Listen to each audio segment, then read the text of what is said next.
Arsenal have just beaten Everton, and it was not pretty, like I said. I thought it was going to be a tight game, and that's what it was today. But these are the kind of results that make you know that a team is about to win the league. Now, at the end of the day, they have 7 games to go and they could still mess up. But I don't see it happening. I just do not see it happening. And today, Arteta did what he needed to do to get the result. And Max Dowman, what a footballer this guy is going to be. He's just 16, Arsenal's youngest ever scorer in the Premier League.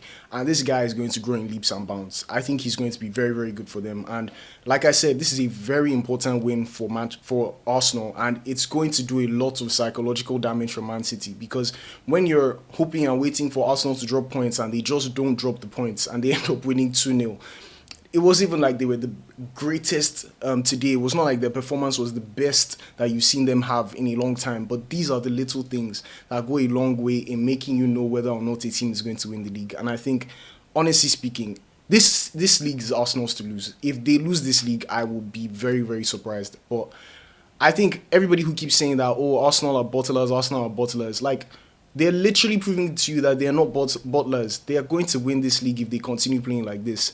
And it's just a matter of time. So, great result for Arsenal. Important to get another 3 points before Manchester City play as well to, just get the upper hand in terms of the psychological battle for this title race. And, I mean, Mikel Arteta should be very happy. And then, going into the next game, there should be good vibes for them. But let's talk about how this game went. Because, first and foremost, I really thought to myself that, maybe he might rest some players, which he did. He rested Gyökeres and he didn't start Gyökeres and he didn't start Martinelli. He started Madueke on the left and Saka on the right, which I thought was an interesting choice. But you could just see this game and think to yourself that this was high risk, high reward. It was basically his main starting 11. And honestly, like when you look at it, I have to say that it almost worked. I mean, you could just see that this was not the best Arsenal performance. Like, Arsenal would probably give a lot more energy, would be a bit sharper, but they played literally like 3 days ago. They've only had 2 days to rest. So they played on Wednesday night, traveled all the way from Germany back to England, and they've only basically had Thursday and Friday to prepare for this game. So there's not been a lot of time. So to start with almost the same 11, and then, play that almost still the same 11 in 3 days from now with only 2 days again to rest. That's 3 games in 6 days. So when I was thinking about it, I was like, maybe he was going to rotate, and he did a bit, and he ultimately still had to bring off people from the bench to get himself a win in this game. So when you sit down and think about it, you can just say that he has managed to get the results, and that's the most important thing, especially when there's fatigue, especially when there's a lot of games to play and all of that. So kudos to Mikel Arteta for still getting the result in this one, despite the fact that there's not been a lot of time for the players to rest or to recover from their games.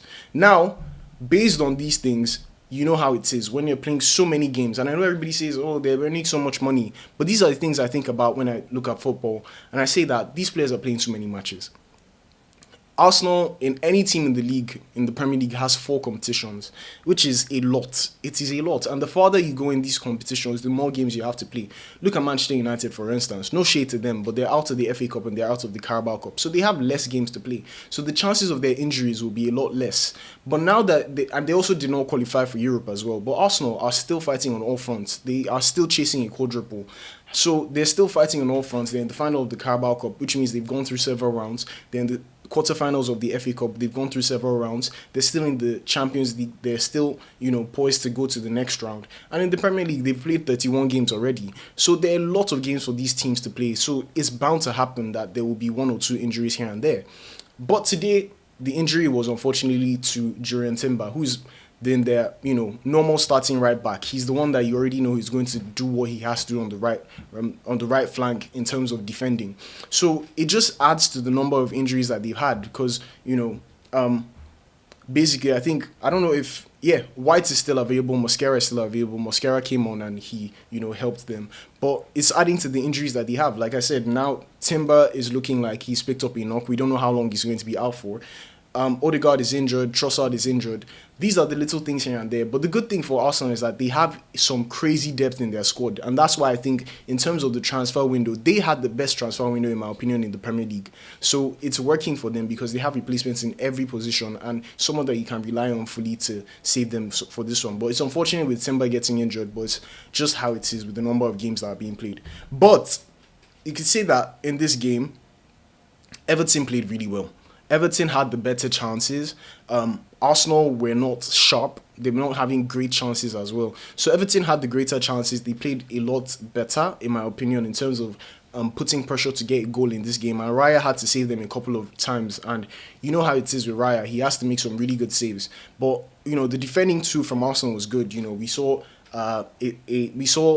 Calafiori make a fantastic block, like one of the craziest blocks I've seen in my life, to stop Dwight McNeil scoring the first goal. And literally minutes later, it was the post that saved Arsenal in this one because McNeil's shots went off the bar. So it's always about the little margins here and there. And when these margins are going in your favour and you're going for a Premier League title, it's just like everything is working for Arsenal. Everything is working for Arsenal. So I have to say that it was a really good one from them.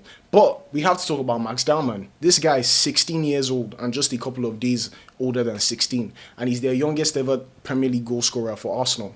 But most importantly, he created both goals, in my opinion, because the cross that came in and went off, I can't remember if it was Mosquera, and ended up getting the assist for Gyökeres. That was brilliance. That was really, really good. Now, you can say that, to be fair, Pickford was just not brilliant in that situation. He made a risk, or he took a risk, and it didn't work. When you're a goalkeeper, I always say this thing, and I'm not a professional footballer, but I always say that if you're a goalkeeper, when you come out, you have to make sure you get the ball. If you miss the ball, you leave an open net. And that's exactly what happened in this situation, because he came out and he didn't get the right contact on the ball. And the ball went to an Arsenal player, I think it was Mosquera, please correct me if I'm wrong. And it went straight to an open net with Viktor Gyökeres, who probably would have scored one of his easiest goals in his entire life with that one. So it's just a moment of madness from Pickford, and that ultimately is what I think cost Everton this game. Because honestly, I think this could have been a draw, or Arsenal could have just... I don't think without that mistake, Arsenal may have won this game. But like I said, in a title race, sometimes it doesn't have to be pretty. You don't have to play the best football. Sometimes it's just an error from the other team.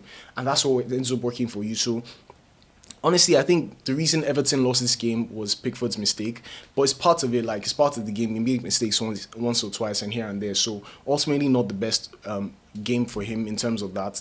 And like I said, just minutes later, like when they were chasing for an equalizer in the final minutes and they got a corner, Pickford went forward as well. Now, I don't fully blame him for this one. I just think this is where you have to give Max Dowman praise again, because he absolutely dropped the defender that was trying to mark him, and he got his goal. And it's a great moment for a 16-year-old. Scoring a Premier League goal at 16 is crazy. At 16, I was in secondary school. Like, I was reading books. I was preparing for exams.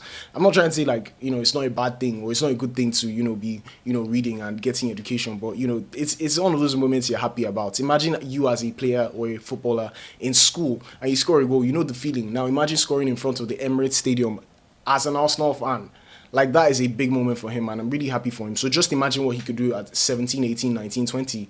Like, there's a lot of time for him to grow and develop. And, even from preseason, we already heard the hype about Max Dowman. He's clearly a really talented footballer, and he has shown his worth today. Now, does it mean he's going to start more games? I don't think so. I think he's going to get more minutes here and there once in a while. And I think it would be nice for him to get enough games. I think you have to get five games or 5 appearances in the Premier League before you get a medal. So I think Arsenal will probably win this league, but it'll be nice for him to get those 5 games as well. And kudos to Arsenal, like I said, kudos to Arteta for making the right substitutions, because Martinelli did cause some trouble on the left when he came on. I do think that Saka would probably have been the better player to come off, because I think Madueke is a bit more direct. When you have full control of the game, maybe you want Saka to play. But when you're trying to break a low block, I think Madueke is more of the guy. But I mean, at the end of the day, I'm not a coach, so this is just my opinion on it. But on the left, when you have speedy wingers, and I think maybe it's just me trying to be old school a bit and looking at how football used to be, speedy wingers on the left and right could always help. But ultimately, I think Arteta made the right choices, Arteta made the right decisions and substitutions, and ultimately, it's led them to 3 points. So before Manchester City played 10 points, 10-point gap with like 9 games to go for City, it's not looking very easy for them. It's a tall mountain to climb for them, but ultimately a good result for Arsenal, and you just have to say that it's looking like everything is going to work out for them. But that's it for this video. Let me know what you think in the comments. Make sure you like, share, and subscribe, and I'll see you guys in the next one. Cheers.